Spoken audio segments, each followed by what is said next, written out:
నమస్తే, welcome to our channel. నేను మీ ప్రియాంకారావు. కేసీఆర్ గారు నిన్న ప్రెస్ మీట్ పెట్టి మీడియాతో మాట్లాడుతూ ఆయన కాంగ్రెస్ పార్టీ గురించి, తెలంగాణ రాజకీయాల గురించి మాట్లాడారు. అంతవరకు ఓకే. కానీ ఇంత జరిగినా కానీ ఇంకా ఏపీ మీద పడేయడం అనేది మనం నిన్న స్పష్టంగా చూసాము. అంటే బీఆర్ఎస్ పార్టీకి ఎందుకు ఏపీ బాగుపడడం ఇష్టం ఉండదు, ఏపీ ప్రజల్ని, అక్కడ రాజకీయాల్ని ఎప్పుడు ప్రతిసారి ఎందుకు ప్రస్తావిస్తూ వేలెత్తి చూపుతూ ఏదో ఒకటి అంటారు అని ఇంకా ప్రజల్లో ఒక ప్రశ్న లేవనెత్తారు. మళ్ళీ అసలు ఆయన ఏమన్నారు ఏంటి అనేది ఈ వీడియోలో తెలుసుకుందాం. మనతో మాట్లాడడానికి ప్రముఖ పొలిటికల్ అనలిస్ట్ అంగమరావు గారు ఉన్నారు. ఆయన అడిగి మాట్లాడదాం. నమస్కారం సార్. నమస్తే సార్, నిన్న కేసీఆర్ గారు మాట్లాడుతూ చంద్రబాబు నాయుడు గారే ఈ ఎంఓయూలకి, సమ్మిట్లకి ఆద్యం పోశారు. ఒకవేళ నిజంగా చంద్రబాబు నాయుడు గారు చెప్పిందంతా నిజమైతే, ఎంఓయూలన్నీ నిజమైతే 20 లక్షల కోట్ల రూపాయల పెట్టుబడులు ఏపీ రాష్ట్రానికి రావాలి. ఏవి ఎక్కడున్నాయి? ఇంకొక ముఖ్యమైన ప్రశ్న ఏంటి అంటే, మొదటగా చంద్రబాబు నాయుడు గారు ఏవైతే ఎంఓయూ చేసుకున్నారో అది వంట మనుషుల దగ్గరనే ఎంఓయూ చేసుకున్నారు. ఇది కేసీఆర్ గారు వైజాగ్ గురించి, ఏపీ రాష్ట్రం గురించి, రాజకీయాల గురించి మాట్లాడుతుంది. ఇప్పుడు కేసీఆర్ గారు చెప్పింది వాస్తవమేనా? అసలు ఏం జరుగుతుంది? ముందుగా తెలంగాణ మాజీ ముఖ్యమంత్రి, ఒకనాడు టీఆర్ఎస్ అధినేత, నేడు బీఆర్ఎస్ అధినేత కల్వకుంట్ల చంద్రశేఖర్ గారి యొక్క నిన్న ప్రెస్ మీట్ చూసిన తర్వాత తన రాష్ట్రం నుంచి విడిపోయింది. ఆంధ్ర రాష్ట్రం, తెలంగాణ విడిపోయారు 2014లో. విడిపోయిన పుణ్యమాన్ని నువ్వు ముఖ్యమంత్రి అయ్యావు. ఆ విషయాన్ని నువ్వు గుర్తుపెట్టుకోవాలి. అంతే. అప్పుడు ఆంధ్ర రాష్ట్రం విడిపోయిన తర్వాత చంద్రబాబు నాయుడు గారు అక్కడ ముఖ్యమంత్రి అవటమే ఇతనికి మొట్టమొదటి కడుపు మంటగా ఉంది. కారణం ఏంటంటే చంద్రబాబు నాయుడు గారిని చూసి పెట్టుబడులు అక్కడికి వచ్చినాయి. పెట్టుబడులు వచ్చినాయి, తెలంగాణకి వెళ్ళి పెట్టుబడులు చూడలేదు. రియల్ ఎస్టేట్ కూడా, అంటే సహజ సిద్ధమైనటువంటి రియల్ ఎస్టేట్కి మంచి అనువైన ప్రదేశమైన హైదరాబాద్ పరిసర ప్రాంతాలు కూడా అంత వేగవంతంగా ముందుకెళ్ళలేదు. తెలంగాణ నుంచి విడిపోయి రాజధాని లేని ప్రాంతమైనటువంటి అమరావతిని ఎన్నుకున్న తర్వాత రాజధానిగా ఇబ్బడిముబ్బడిగా పెట్టుబడులు అక్కడికి వచ్చినాయి. నువ్వు చెప్పేది ఏంటి? నువ్వు ఆంధ్ర రాష్ట్రంలో ప్రధాన ప్రతిపక్ష నేతవా, లేకపోతే ఆంధ్ర రాష్ట్రానికి సంబంధించిన వ్యక్తివిగా అక్కడ పెట్టుబడులు వచ్చినాయా రాలేదనేది నువ్వు చెబితే జనాలు తెలుసుకోవాలా? స్వయాన ఆనాడు పరిశ్రమల శాఖ మంత్రిగా ఉన్నటువంటి గౌతమ్ రెడ్డి గారు వైఎస్ఆర్సీపీ కాంగ్రెస్ పార్టీలో ఆయన చెప్పాడు, ఆంధ్ర రాష్ట్రంలో ఎన్ని లక్షల మందికి ఉద్యోగ కల్పన జరిగింది, ఎన్ని పరిశ్రమలు వచ్చినాయి అని చెప్పని. ఒకసారి రికార్డులు తీసుకొని పరిశీలించి చూసుకో.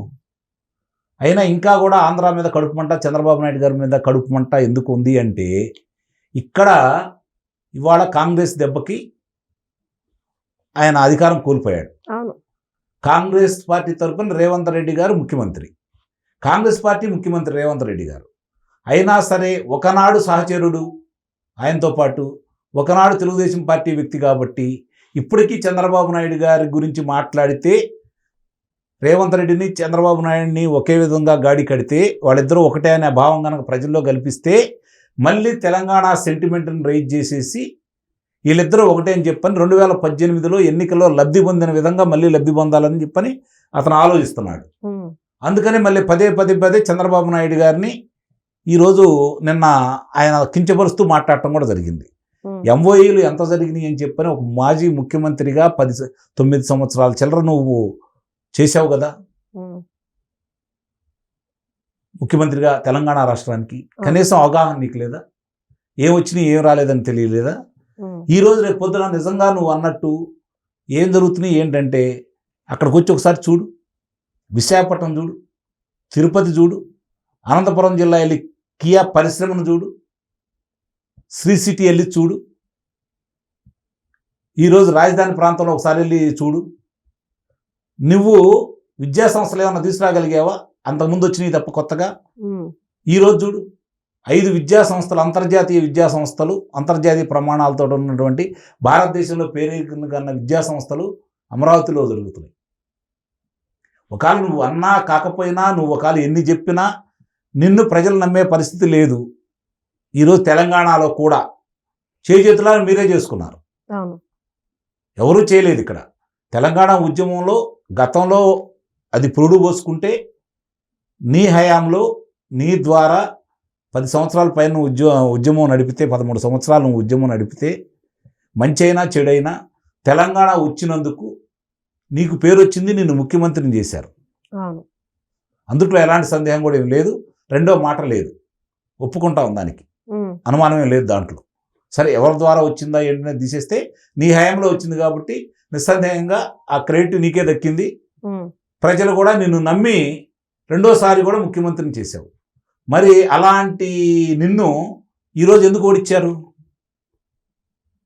నిజంగా నువ్వు అంత గొప్పవాడివైతే, నిజంగా నువ్వు రాష్ట్రం కోసం ఏదో చేసేవాడే ఫీలింగ్ నీలో ఉంటే నువ్వెందుకు ఓడిపోతావు? ఇప్పుడు కూడా నువ్వెందుకు ఓడిపోయావు అనే దాని గురించి ఆలోచించుకోకుండా పక్క రాష్ట్రం మీద ఉన్నటువంటి చంద్రబాబు నాయుడు గారి మీద, ఫ్యూచర్ సిటీ మీద నువ్వేం చేసావు? నువ్వు పారిశ్రామిక వాడ నువ్వు కూడా పెట్టావు కదా. అంటే నువ్వు పెట్టినప్పుడు అది మంచిది, వీళ్ళు పెడితే చెడ్డ, ప్రజలు గమనిస్తూనే ఉన్నారు కదా. సరే, జనరల్ ఎన్నికల్లో నమ్మకం ఏదో చెప్పారు, నమ్మారు అనుకోవచ్చు. 2 సంవత్సరాల కాంగ్రెస్ పార్టీ పరిపాలన చూసిన తర్వాత స్థానిక సంస్థల ఎన్నికల్లో మరి నీకు ఘనమైన విజయం చేకూర్చాలి కదా నీ పార్టీలకి. కానీ 51% ఏమైనా వచ్చిందా? అంటే నువ్వు మాట్లాడే ప్రతి మాట ఓడిపోయినందుకు ఏం జరిగిందని చెప్పని ఒక్కసారి ఆత్మపరిశీలన చేసుకొని ఎక్కడ పొరపాట్లు జరిగినాయి అని చెప్పని నీ రాష్ట్రం గురించి, నీ పార్టీ గురించి నువ్వు మాట్లాడుకో. పక్క రాష్ట్రంతో నీకేం పని? ఆ రోజు చంద్రబాబు నాయుడు గారు ప్రభుత్వం ఓడిపోవటానికి, తెలుగుదేశం పార్టీ ఓడిపోవటానికి నీ వంతుగా నువ్వు సీమాంధ్రులు, ఇక్కడ రాజకీయ నాయకులు, సీమాంధ్రులు, వ్యాపారస్తులు ఇక్కడ ఉంటే వాళ్ళు ఏ విధంగా బెదిరించి, భయపెట్టి, ఆర్థిక సహాయం చేయనని చెప్పని వాళ్ళని బెదిరించి, ఇబ్బందులు పెట్టి ప్రజాప్రతినిధులతో సహా ఆ రోజు జగన్మోహన్ రెడ్డికి సహాయ సహకారాలు నువ్వు అందజేసావు. ఆ విషయం ఇంకా ఆంధ్ర రాష్ట్ర ప్రజలు మర్చిపోలేదు. ముందు నువ్వు గెలిచావు కాబట్టి, ముందు నువ్వు 2018లో ముందు వచ్చి ఎన్నికలు పెట్టుకున్నావు కాబట్టి నువ్వు తెలివిగా ఎన్నికల్లో గెలిచావు. ఆ రోజు తెలుగుదేశం పార్టీ ఓడించడానికి జగన్మోహన్ రెడ్డికి నువ్వు కావాల్సినంత సహాయ సహకారాలు అందజేసావు. అంటే ఇప్పుడు కూడా నువ్వు జగన్మోహన్ రెడ్డి మనిషి అని చెప్పని ప్రజలకు తెలియపరుస్తున్నావు. అదే నీ పతనానికి పునాది. నీ పార్టీ ఈరోజు ఆ పరిస్థితుల్లో ఉండటానికి కారణం. ఆ విషయాన్ని మర్చిపోతున్నావు. అంటే సార్, నిన్న జగన్మోహన్ రెడ్డి గారు పుట్టినరోజు సార్. కరెక్ట్గా ఆయన పుట్టినరోజు నాడే కేసీఆర్ గారు బయటకు వచ్చి, అంటే ఇన్నాళ్ళు రాలా ప్రెస్ మీట్ పెట్టడం, ఆయన పుట్టినరోజు నాడే చంద్రబాబు నాయుడు గారిని, ఏపీని దూషించడం, ముఖ్యంగా అమరావతి, వైజాగ్ని. అంటే జగన్మోహన్ రెడ్డి గారి మెప్పు కోసం, లేదంటే ఆయనకి శుభాకాంక్షలు చెప్పడం కోసం ఇదంతా చేశారు ఆయన. అంటే రిటర్న్ గిఫ్ట్ ఇస్తానన్నాడు కదా, అప్పుడు రిటర్న్ గిఫ్ట్ ఇచ్చాడు కదా. ఓకే. ఇప్పుడు కూడా ఆయన పుట్టినరోజు నాడు కానుగ్గా చంద్రబాబు నాయుడు గారి మీద ద్వేషం పెంచే విధంగా మాట్లాడేసి ఆంధ్ర రాష్ట్రంలో పరిశ్రమలు ఏవి రావటం లేదని చెప్పని ఆయన చెప్పడంలోని ముఖ్య ఉద్దేశం. అవన్నీ బోగస్ అంటే, అవన్నీ బోగస్ అని చెబుతున్నాడు. అందుకే నేను అన్నాను, వచ్చి చెప్పు. అయినా ఆంధ్ర రాష్ట్రం గురించి ఈయన చేస్తే నమ్మే పరిస్థితిలో ఎవడున్నాడు? నీ రాష్ట్రంలో నిన్ను నమ్మలేదు, పక్క రాష్ట్రాన్ని నిన్ను ఎందుకు నమ్ముతాడు? ముందు నీ రాష్ట్రంలో మళ్ళీ నువ్వు గెలిచిన తర్వాత మాట్లాడు. ఎట్లా గెలవాలో నువ్వు చూసుకో, నీ రాజకీయ వ్యూహాలు నువ్వు వేసుకో. దాని గురించి ఎవరు తప్పట్టం. ఎందుకంటే ఒక రాజకీయ పార్టీగా అంతిమంగా అధికారమే పరమావిధి కాబట్టి, అధికారంలో రావడానికే ప్రయత్నం చేస్తారు కాబట్టి ఎవరైనా సరే, నువ్వు అధికారంలో రావడానికి నువ్వేం చేయాలో నువ్వు చేసుకో. దాని గురించి మేమేం తప్పట్టం. దాని గురించి రెండో ఆలోచన చెయ్యం మనం. కానీ పక్క రాష్ట్రం అయినటువంటి ఆంధ్ర రాష్ట్రంలో అక్కడ ఏం జరుగుతుంది ఏంటనేది నువ్వు, నీకు ఏదైనా ఇబ్బంది అయినప్పుడు నువ్వు మాట్లాడాలా. నీ గురించి వాడు ఏదైనా మాట్లాడినప్పుడు మాట్లాడాలా. ఈరోజు నీ గురించి మర్చిపోయారు వాళ్ళు. నీ గురించి మాట్లాడే అసలు నీ గురించి ఎవరు పట్టించుకోరు అక్కడ ఆంధ్ర రాష్ట్రంలో. నువ్వు ఇక్కడ ఎందుకు పట్టించుకుంటున్నావు? ఇక్కడ కూర్చొని నువ్వు ఎందుకు మాట్లాడినా? పోనీ ఇక్కడ ఏదైనా సమస్య వచ్చి వాడు వచ్చేమన్నా మాట్లాడారా? నీకు ఆ రోజు నువ్వు రిటర్న్ గిఫ్ట్ ఇచ్చినందుకు నీ ఇంటికి వచ్చి జగన్మోహన్ రెడ్డి భోజనం చేసి ఆంధ్ర రాష్ట్రానికి రావాల్సినటువంటి ఇక్కడ ఉన్నటువంటి బిల్డింగులు కావచ్చు, ఇక్కడ ఉన్నటువంటి 70,000 కోట్ల రూపాయలకు సంబంధించినవి కావచ్చు, నీకు దారాదత్తం చేసి వెళ్ళాడు కదా. మరి 811 టీఎంసీలకు సంబంధించి 522 టీఎంసీలు ఆంధ్రాకి, 299 టీఎంసీలు తెలంగాణకు అని చెప్పని ఎఫెక్స్ కమిటీలో ఉన్న తర్వాత దాని అభ్యంతరం తెలిపితే కేసీఆర్ ఇద్దరికి సమానంగా రావాలి, ఇట్లా ఉండకూడదని చెప్పానంటే, నీకు కానుకగా ఆ రోజు తెలంగాణకి జగన్మోహన్ రెడ్డి ఆంధ్ర రాష్ట్రానికి చేసినటువంటి అన్యాయం ఏందంటే ఎఫెక్స్ కౌన్సిల్లో లేదు, యథావిధిగా కొనసాగించాలి అని చెప్పని నువ్వు పెట్టినటువంటి అర్జీకి అభ్యంతరం చెప్పకుండా అతను అనుమతి ఇచ్చాడు చూడండి. అది నీకు కానుకగా ఇచ్చాడు. రాయలసీమకు ద్రోహం చేశాడు, రాయలసీమ బిడ్డగా ఉండి. ఆంధ్రప్రదేశ్కు ద్రోహం చేశాడు, ముఖ్యమంత్రి చేసినటువంటి ఆంధ్రప్రదేశ్కి. జగన్మోహన్ రెడ్డి. ఇవన్నీ ఆంధ్ర రాష్ట్ర ప్రజలు మర్చిపోలేదు కాబట్టి అతను ఇంటికి పంపించారు. ఈ కుళ్ళు కుతంత్రం చేసావు కాబట్టి నువ్వు నిన్ను ఇంటికి పంపించారు. అంటే ఇద్దరు మీరు ఒకటే. అపూర్వ సహోదరులు కదా, ఓకే. నీ శిష్యుడు కదా అక్కడ. మరి కాబట్టి ఎప్పుడైనా సరే విధి అనేది ఒకటి ఉంటుంది. దేవుడు అనే వ్యక్తి ఉంటాడు, చూస్తూ ఉంటాడు. మార్పు వస్తుందేమని చెప్పి కొన్ని సంవత్సరాలు అవకాశం ఇస్తాడు. మార్పు రాకపోతే ఏ విధంగా శిక్షించాలో ఆయనకు తెలుసు. రైట్. కాబట్టి ఆంధ్ర రాష్ట్ర ప్రజల, తెలంగాణ ప్రజల ఈరోజు అన్నదమ్ముల్లా కలిసిపోయి ఉంటానని అన్నారు. ఆ రోజు అధికారం కోసం నువ్వు మాట్లాడావు. మళ్ళీ మీరు ఎన్నికలు రాబోయేటప్పుడు రామారావు గారి జపాన్ని, చంద్రబాబు నాయుడు గారి జపాన్ని మళ్ళీ మీరు తలుస్తూ ఉంటారు. కాబట్టి స్థానిక సంస్థల ఎన్నికల్లో రేపు రాబోయే స్థానిక సంస్థల ఎన్నికల్లో ఎలా గెలవాలి, పార్టీని ఎలా గెలుపుంచుకోవాలి అని చెప్పని నువ్వు ఆలోచించుకుంటే నిస్సందేహంగా నిన్ను ఆ తెలంగాణ ప్రజలు మళ్ళీ ఏమన్నా, నాకు తెలిసి అయితే ఎట్టి పరిస్థితుల్లో కూడా తెలంగాణ ప్రజలు కూడా అహంకారాన్ని భరాయించే పరిస్థితి కాదు. పోరాట యోధులు ఇక్కడ. అవును సార్. అవమానాన్ని భరించలేరు, అహంకారాన్ని భరించలేరు. వాళ్ళ పోరాటాలు పురిటిగడ్డ తెలంగాణ గడ్డ అంటే ఇవాళ మన కొత్త ఏమీ కాదు.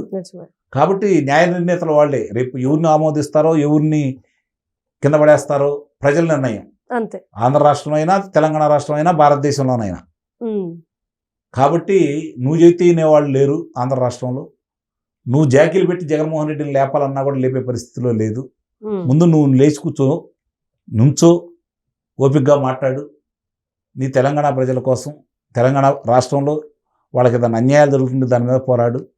మళ్ళీ పార్టీని తిరిగి అధికారంలో తీసుకురావడానికి నువ్వు ప్రయత్నం చెయ్యి. దాన్ని మనం తప్పట్టాల్సిన పని లేదు.